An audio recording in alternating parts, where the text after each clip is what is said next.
बोलता सगळे कागदपत्र आमच्याकडे बी आहे, तुमच्याकडे आहे, सगळं आम्ही दाखवतो बँकेचं आम्ही. statement तुम्ही काढतो. पैसे काय असे काय लगेच दिले होते का? आम्ही बँकेचं statement तुम्हाला लगेच दाखवतो. तेव्हा तू नव्हता, तू शाळेत जात होता, तुला माहिती आहे का त्या गोष्टी? पैसे दिले 15 वर्षानंतर हा विषय काढायचं काही कारण नाही. मग 15-20 वर्ष जर आम्ही थांबवलं, थांबतोय 15 वर्ष थांबले तरी आमचं खरेदी खत देत नाही येते. याला कुठे येते का? मागितलं का आमच्यावर दादागिरी करता येते. कोणी आम्हाला दादागिरी केली? बँकेत आलं, जायचं तर लगेच कुलूप घातलं. कुठे काय आणलंय कुलूप? तुम्हाला कोणी नाही जायला लावलं वर? मग आता तू कुलूप घालायची गरज आहे. कोणी कधी कुलूप घातला?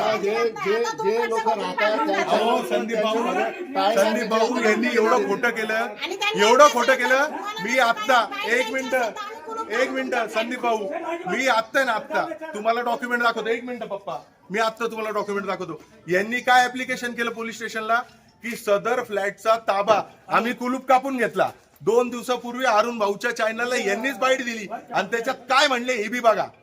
मी अजून बी म्हणतोय, पवारांनी आजपर्यंत एक या गल्लीतला जर माणूस आमचा इथला स्थानिक आहे एकाने येऊन सांगावं की पवार इथं राहिला होते, हे सुद्धा ते खोटं बोलले.